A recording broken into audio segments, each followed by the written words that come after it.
Hello, everybody. This is Adrian with PrepAgent. Welcome to today's webinar on math fundamentals for real estate. Hope everybody's having a fantastic day. I see that somebody says don't forget calculators. You can use them on the exam. That is something that I was going to mention as well. It'd be a good idea for y'all to have a calculator or something to write with. This is a webinar, so you can review it. But I am going to give you the opportunity to work some of these problems live if you like, if you're ready for it. So a quick word on what we're going to be doing here before we get started and let everybody else get in who's trying to attend. The ideas that I am presenting to you today are based on what I have found to be the three most useful tools for dealing with real estate math problems, the ones that come up on the exams at least.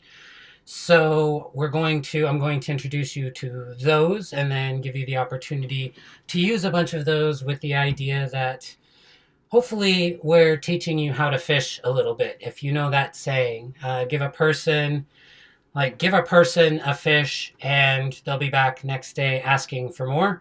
But if you teach a person to fish, they'll be able to feed themselves for the rest of their lives, right? So that's our hope for this webinar. It's not going to cover everything, but the idea is that by the end of this, what you learn, you're going to know very well, and you're going to know how to apply it, all right?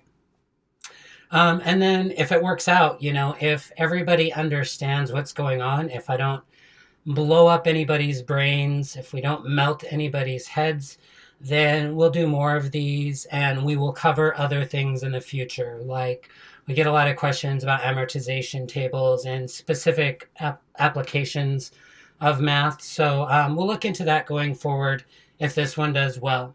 So there is lots of material, lots of content that we're going to touch on today. There's like 60 something slides, which, do the math, averages out to about 2 a minute for our average length webinar. There's a good chance we will go over a little bit more, but I will give you guys the option when that time comes. So the main reason I bring that up, though, is that I'm not going to be able to spend a lot of time waiting on questions in the chat. So I will be monitoring the chat and try and answer any questions that come up. But once it seems like everybody's got the concepts, we're going to move along. And it really helps with this stuff to get into a flow. So if you come across something where you're kind of stuck on it and you're like, I don't quite get that, but we've moved on, I would ask you to be patient. There is a good chance that we'll be practicing that same technique a little bit later in the webinar, and we'll give you a chance to encounter it again. And usually it only takes a few times, a few repetitions with these things for them to click. But if we get to the end of the webinar, you're still not sure, what I'd recommend is watch the replay a couple times. Just find that spot around where you were confused and see if a couple more repetitions doesn't answer that question for you. And then if that doesn't work, go ahead and shoot us an email using the contact form on our website. So last thing I want to mention before we get started is this is the first one of these. And so if it does relatively well and you guys want them, we will keep doing more. They're not applicable to everybody because not everybody has math on their exam. But if you guys really want, because you guys really want them is why we're doing this one. So we'd really appreciate you leaving feedback towards the end of the webinar in the chat or sending it using the contact form or on Facebook. Just tell us one thing that you liked about the webinar and one thing that could be better, if you would. Anybody who's willing to do that is going to help us out a lot with this. All right. That being said, let's go ahead and get started. So, to begin, we need to understand a few things about percentages. First, a percentage is a fraction of the whole. The whole is 100%, right? So if everybody, if you take a look at the red cross that's up here, also my pointer doesn't work on this, so I'll just kind of be highlighting things like this as we go. But if you take a look at this little red thing and don't see the X, instead see it as a pie with four pieces. but I'll have a little bit of space in between them. So one piece of pi is going to be 25%. The remaining 3 pieces will be 75%. All 4 pieces are 100%. Does that make sense to everybody? I am hoping so. Thanks, Joe. Well, you might want to wait until the end of this to see if we lose any members or not before you thank me. Haha. Okay. To write, so that is a percentage is a fraction of the whole. The whole is 100%. To write a percentage as a decimal, divide it by 100. So what I'd like you to do, or let's take an example here, and we'll write 83% as a decimal. 83% equals 83 divided by 100. 83 divided by 100 equals 0.83. So hopefully that makes sense to everybody. A lot of you have already had experience with converting percents to decimals, but you just divide it by 100 if you're ever lost on that. So a quick pop quiz. Find 83% of 150,000, excuse me. 83% of 150,000. Who can tell me what that is? Nicole, you are welcome. For Rachel, you just got in. We're just getting started.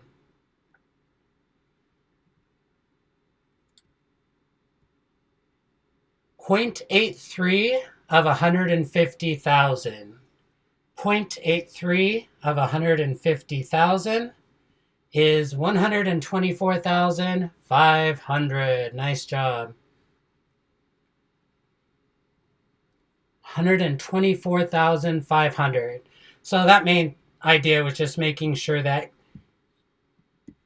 when you have a question asking you to find 83% of 150,000, you're going to convert it to a decimal first and then multiply to get your answer.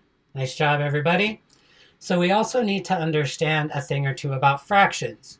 A fraction is a fraction of the whole. The whole is 1. Very similar to percentages, right? Let's go ahead and look at our pi again. 1 piece is going to be 1/4 of the whole. 2 pieces is 2/4 of the whole. We also call that 1/2. 3 pieces is 3/4, and the whole is 4/4 or 1, right? The whole is 1. So to write a fraction as a decimal, divide the top by the bottom. Let's go ahead and take a look at an example of that. Let's write 2/3 as a decimal. 2/3 equals 2 divided by 3. 2 divided by 3 equals 0.66666666667. That actually goes on as long as you want it to. And what you do with that is whenever you decide to stop counting sixes, you just round up to 7. Another quick pop quiz. Find 2/3 of 135,000. Who can tell me what 2/3 of 135,000 is? Anand says 90,000. Nice work.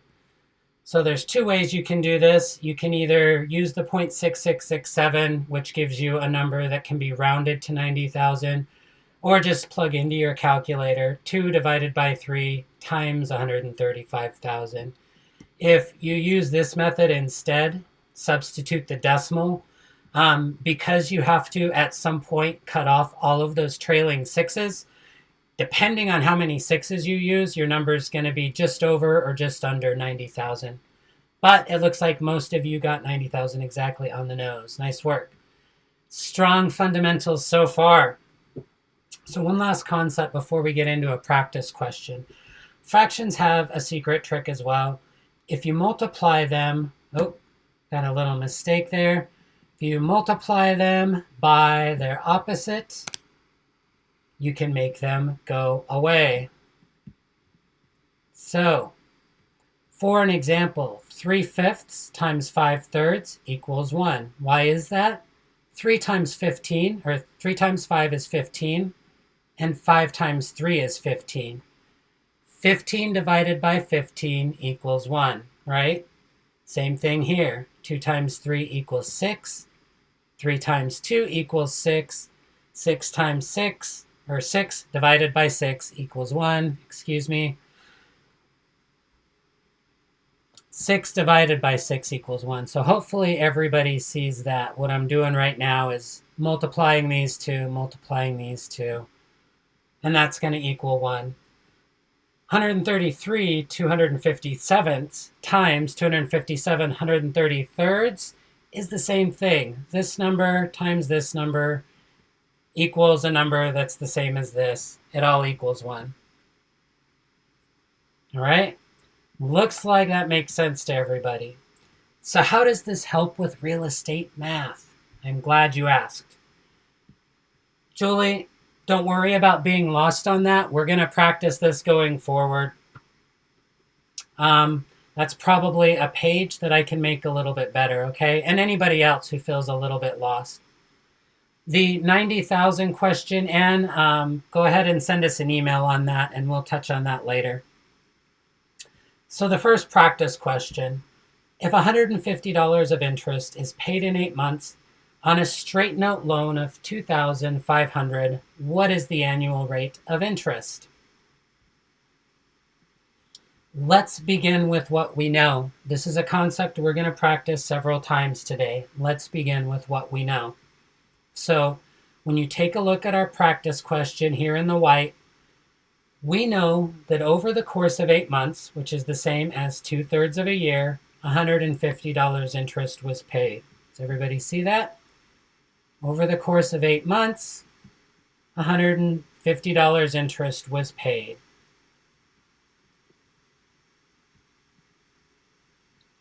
So we know that over 8 months, $150 interest was paid. If we're going to write that as a formula of some sort, we're going to say 2/3 times the annual interest payment equals $150. This $150 interest that was paid was only for 2/3 of a year, right? So the annual interest payment is going to be the full 3/3. Rachel, go ahead and just hang on to that. There are going to be some rock stars who know how to calculate this right away, but we're going to go step by step for those who don't. So to start off with, we can make this fraction go away if we multiply by its opposite, but we have to do it to both sides of the equal sign.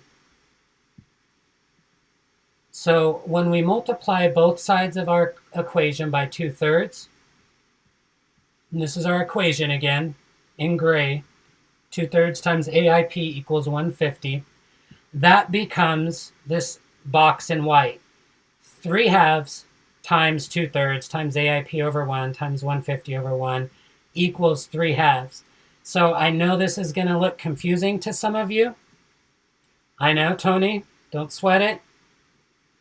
This here in the middle is the same that's up in gray.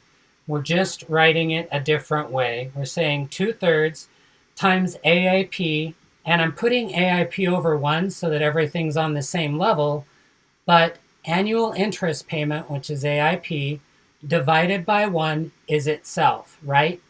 Any number divided by 1 is the same number that it is. 150 divided by 1 is 150. 3 divided by 1 is 3, right? So the only reason I'm doing this and this is to put them on the same level as the fractions that we're working with, all right? So this right here is the same thing as this in gray up here. We will see the question again in a bit, Ashley. All we're doing is multiplying both sides by 3/2. Okay, so let's take a look at our white box again. 3/2. This is all we're doing. 3 times 2 is 6, and 2 times 3 is 6. Remember, we just covered that a little while ago. So 6 divided by 6 equals 1, and that's what number we have here.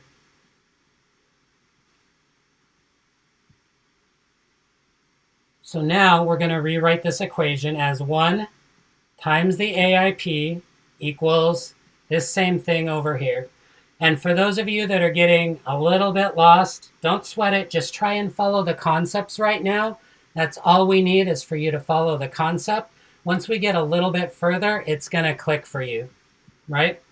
So 3 times 2 is 6. 2 times 3 is 6. That's 6 divided by 6 equals 1. So that's 1 times AIP. And all we're doing here is dropping this down to here. Now we're going to multiply 150 times 3, which is 450 down here. And then 1 times 2, which is 2. All I'm asking you to do right now is follow the steps. So Blanca asks where the 150 came from. 150 comes from our original question, and we will see that again in a second, all right? Rachel Ford just gave you a different way of doing it. What I'm showing you all here is a step-by-step. And again, I get that this is really confusing, so we may go with a way easier way. But the point of it all is to get AIP all by itself. The whole reason that we're doing this is to create an equation so we can get AIP by itself, right? So what we get down here is AIP equals 450 divided by 2. So AIP, the annual interest payment, equals $225. Let's look at our question again. $150 of interest is paid in 8 months on a straight note loan of $2,500. What we just figured out here was from this equation that we created a little bit earlier. Again, I recommend rewatching it to see how we did that. It's pretty simple, and we're going to practice this 3 more times today, or probably 2 more times today. So when you have an equation like this that we created, APR equals annual interest payment divided by the loan amount. We're going to plug annual interest payment of $225 divided by the loan amount of $2,500 equals 9%. Exactly how what Rachel Ford got. So she divided 150 by 8 and then multiplied that by 12. We're actually going to, and then divided that answer by 2,500. So that is another way that we're going to use in a different problem. And I think what I get from this is that, well, let's see. What I'd like to do is go through the next one and see if you all get how we're creating these equations here. So what is an equation? All an equation is anything that has an equal sign, right? What's on one side equals what's on the other side. And just like in practice question 1, anything you do to one side of the equal side, you must do to the other. So this is what we just did here that confused everybody, right? Putting everything into fractions. And the only reason we did this was to get AIP alone. The reason I wanted to show you this is because you can use fractions to manipulate equations, which allows you to solve for an equation without needing to know a formula. Formulas are simply equations. And while there are a few formulas that can help on your exam, most of the time, or much of the time, you're given all the information you need to solve a problem if you understand how to use the fractions. So, and percentages as well. So I know that first one was pretty confusing to everybody. That gives me a lot to look, to tighten up going forward. I can see where everybody got confused, and it's kind of where I thought people were. But let's take a look at a different equation that will hopefully make a little more sense to us. A seller wants to net $165,000 from the sale of her house after paying the sponsoring broker's fee of 5%. The seller's gross sales price will be approximately A, B, C, or D. We don't really need to know that for our purposes just yet. Ruby, I understand that you're confused. Stay with us here for a second. I think by question 3, it should all start to make sense. But if not, you can let me know about it afterwards. So we have a practice question. Let's start with what we know. The seller, we've got a seller. She wants to net $165,000 after she sells her house and pays the broker his fee or her fee of 5%, right? So the seller wants her net profit to equal the gross sales price minus the broker's fee. So we need an equation. Any ideas? All right, we've got a few answers coming up. Let's see how you all did there. We need an equation for net profit equaling gross sales price minus the broker's fee. Well, so we're getting a bunch of answers that are all over the place here. So let's go ahead and walk through a certain step-by-step here. The equation that I came up with is net equals gross minus broker's fee, right here. Based on the information that I have, net equals gross minus broker's fee. So looking at the information they provided, we know that the net is $165,000. So I'm going to plug net into $165,000. The gross is something we do not know. And then we know that the broker's fee is actually the gross times 0.05, right? So I put in here a pop quiz of what is our unknown. I'm actually going to spend a little bit less time than this because I think the equation thing is confusing some people. So we're going to sort of roll through to a point where it makes more sense, and then maybe we'll come back if anybody wants to, all right? So gross is our unknown here. That's what we're trying to figure out for. So based on the information they gave us, all we need to do is get gross by itself. So what are we going to do with this gross minus gross times 0.05? Real quick concept. Gross times 0.05 is just 0.05 of a gross, right? And gross is just one of a gross, right? So if we have a pie, that pie is 1. We're going to call it gross. If we take out a tiny slice of that equals 5% of that pie, that's 0.05 of that gross. That's all that we're saying with up here. I know this looks very confusing. It's a bunch of words and symbols and everything. But all it's saying is that we have 1 of something and we want to subtract that 5% of it. So what's 1 minus 0.05? 1 minus 0.05 is 0.95. So conceptually, you can say that our equation, 165,000, equals gross minus gross times 0.05. It's the exact same thing as gross times 0.95, or 0.95 of a gross. Now to get gross by itself, I'm going to skip that one. To get gross by itself, all you're going to do is divide both sides by 0.95, which equals 173,684.211. So and that's only of the gross, right? But that was what we were looking for. The seller's gross selling price, 173,684.211. In our equation, that's answer B. It's approximately answer B. So a bunch of people got pretty close, but not the same answer.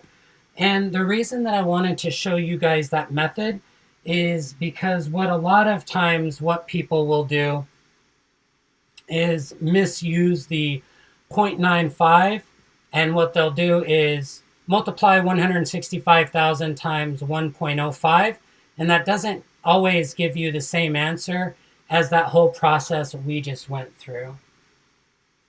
So I know that all of those steps we just talked about are kind of confusing. With practice, they become a lot easier, and that's why I wanted to show you those steps. So everybody who is off by about 500, which was a pretty common answer, that's why.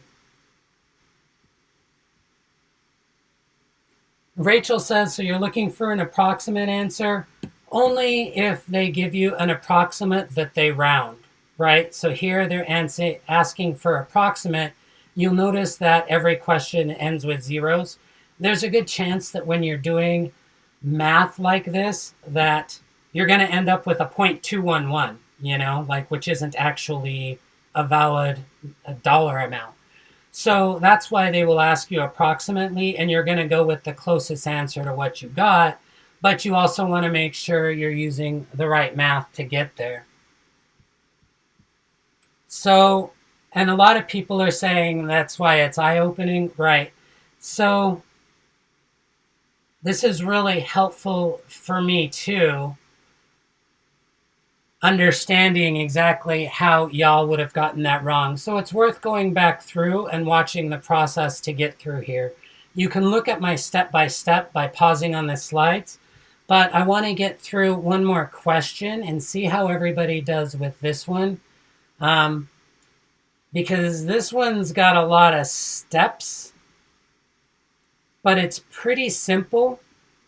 And it's one that if you've taken our math, you may have encountered. So a property has a net income of $30,000. An appraiser decides to use a 12% capitalization rate rather than a 10% rate on this property. What is the result of using the higher capitalization rate? So first off, this is one of the formulas that we do need to remember. So here's something that you guys can get. What is the formula for capitalization rate? This is something y'all probably encountered in your textbooks already. So who can throw that up for me? What's the formula for cap rate? Julie says, don't get the 0.5 equals 0.95. Julie, all that's about is when you have, I was just showing you how you had 0.95 of a gross. 100 minus 0.05 equals 0.95. Like Carolyn says, 1 is 100 like the whole. Rachel says, income times rate. Cap rate equals net operating income divided by current market value. And Debolani threw up how to do it with net income divided by cap rate. How to...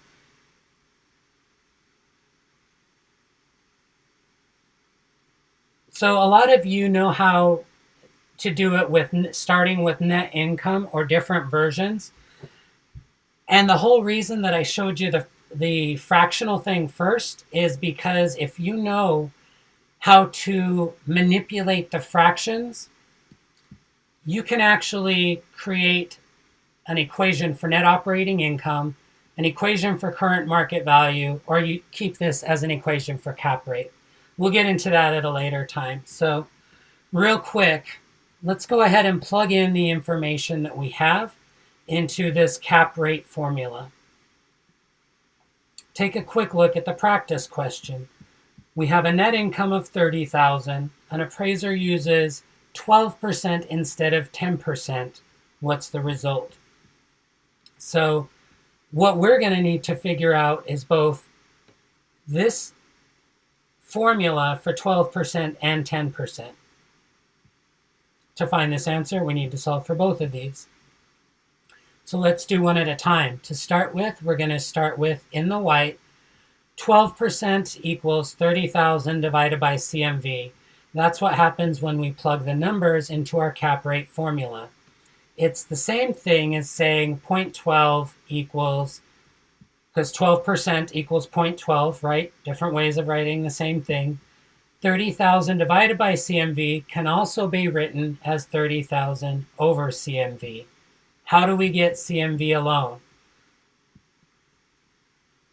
Multiply both sides of the equation by CMV over 1. So we have an equation that looks like 0.12 equals 30,000 divided by CMV. We're going to multiply both sides by CMV over 1. That's one of the rules for our equations. We're allowed to do anything to one side of the equal sign as long as we do it to both sides. So when we do that, we can cancel out this CMV that's crossed out and this one. Why is that? Because CMV divided by CMV equals 1. So all of this gobbledygook and white up here becomes CMV times 0.12 equals 30,000. That's what we're left with. Now, divide both sides by 0.12 to get CMV alone.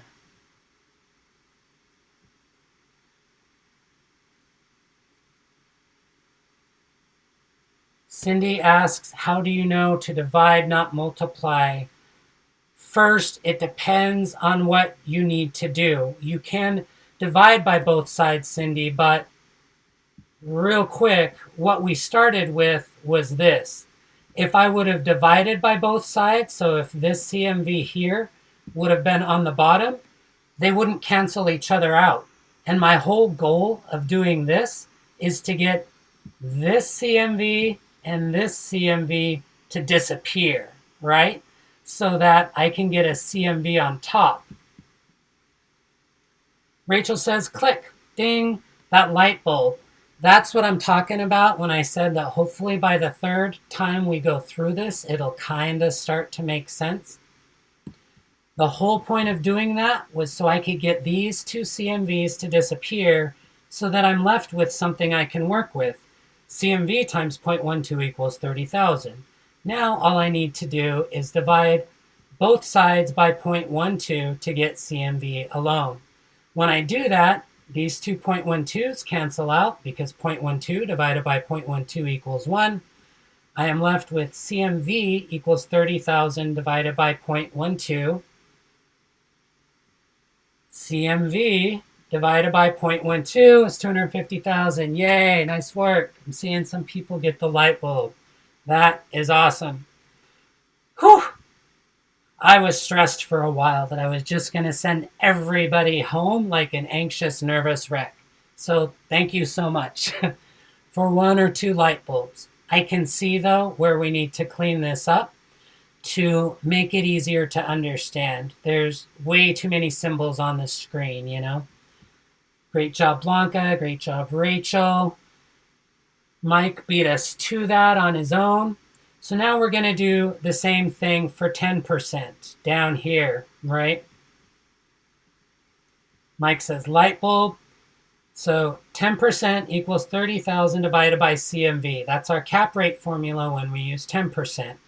We're going to multiply both sides by CMV, which allows these two CMVs to cancel out. And that's going to leave us with CMV times 0.1 equals 30,000. Divide both sides by 0.1 to get CMV alone. It equals 300,000.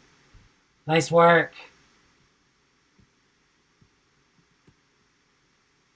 All right.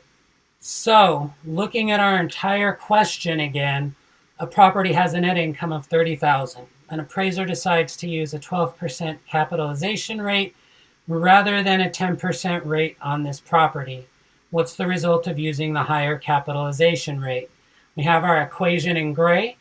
We have what we figured for in orange. So the result you can see is the difference here. The result of using the higher cap rate is a lower market value of $50,000 of the property. So that's like a real world example of how cap rate works that hopefully makes sense for some people now. I see somebody says, gonna have to watch again. I hope anybody that didn't have that light bulb moment now watches again. And even if you had the light bulb moment, maybe go back through and pause on the ones where you leaped forward on and do those using this format. Because what you've just learned is a way to figure almost any problem with the information you have without needing to know a bunch of formulas. All right, so we're going to take a quick vote. Our time is generally up for the day. I have one more problem that's probably going to melt some brains to see it, but is much simpler than it looks. I don't know where everybody's at for today. Let me know if you guys want to do that or if we should go ahead and put that into the next webinar that we do. No, I see no and no. Charles says one more. We got a 1 versus 1, 3 versus 1. All right. Anybody who doesn't want any more, go ahead and click off now. We're going to do one more, and I promise you this next screen is going to melt your brain. Bam. So I'm going to show you how to do something else here, and that's how I personally parse all of this gobbledygook. So I'm going to read it through one more time for anybody who's not watching and just listening. An owner's mortgage includes a clause requiring a prepayment penalty. 3% of any outstanding loan principal would be charged by the lender if the owner paid off the principal before the scheduled time. Payments were $296.88 due on the first of each month and included both principal and interest at 8% per annum. After the owner's July 1 payment, the loan balance was $8,946.23. On August 1st, after handing the lender a check for August 1 payment, the owner paid off the entire loan balance. What is the approximate prepayment penalty? How many people do you think quit their real estate exam after seeing something like this? Right? So, what do we know? All throughout all of these, I've started every one of these problems with going through and figure out what we know. How much of this is irrelevant? Look at what's in bold. That's all that matters, right? So I literally, with a question like this, if I have a pencil or something like that, or maybe mentally, I go through and cross out everything that doesn't matter. What matters is that we have a prepayment penalty of 3%. We have payments of $296.88. We have an interest at 8% per year, and we have a starting loan balance of $8,946.23. And then at the very, very bottom, we have the actual question. All right. So for the purposes of this, we're going to make this look a little bit easier to understand. What we know is in the blue box. Now we need an equation. 3% of any loan, any outstanding loan principal is charged by the lender. On August 1st, the lender hands a check, or the buyer hands the lender a check for one payment, and then pays off the entire loan balance. What's the approximate prepayment penalty? So the equation that we're going to go with is PRP, or prepayment penalty, equals 0.3 or 3% of the last known balance minus the last payment. See, they're making this question hard for no reason. They could just give us the loan balance, but no. They want us to subtract the last payment from the last known balance. Does that make sense to everybody? The prepayment penalty, which is referred to right here, equals the remaining loan balance, which is the entire loan balance minus the last payment, times 0.3. Nicole asks, where am I getting these equations from? I'm making them up. And that's something I've kind of been trying to show you all throughout today. So let's go through this one more time. That's great to see a few people getting the questions. It looks like doing a good job too. Where did I get this equation from? So what we need as an answer is the approximate prepayment penalty, right? That's PRP. What is the prepayment penalty? That's always going to be the only thing on one side of our equal sign, right? Is what are we looking for? What are we solving for? We are solving for a prepayment penalty. So what is the prepayment penalty? The prepayment penalty is loan balance times 3%, 0.3. Loan balance down in the gray, times 3%. Unfortunately, with this one, we need to subtract the last payment from the last known loan balance to get the loan balance. All right, so we're going to move forward because this will make sense too. So that's our equation there. And I did say easy, right? Except the last payment includes interest. So the $296.88 payment isn't all principal. We need to figure out how much of the last payment was principal before we can correctly solve the equation. A couple people said, oh crap, exactly. I did this wrong the first time too. And that's why we're going through it. So what do we know? The last payment was $296.88 because this was in the question. Down here in blue, right? In teal. Payments were $296.88 and the interest was 8% per annum, 8% per year. These are two of the things that we pulled out of that big thing of gobbledygook that we're using to figure out how much of the payment is interest in bold. So we know that a monthly payment times 12 equals a year. Whoa, sorry about that. Monthly payment times 12 is a yearly payment. So $296.88, this was our monthly payment, right? Sorry about that. Let me lock. $296.88 was our monthly payment times 12. This seller is actually paying $3,562.56 per year in interest. Interest is 8% of that, right? We know that because interest is 8% per annum. Interest is 8% of that. Got it? Everybody looks good? So we know that interest is 8% of this 3,000 number. There's two ways to solve this. First, I'm going to show you how to figure the interest and subtract it from the yearly payment. Interest equals 0.08 of this number, right?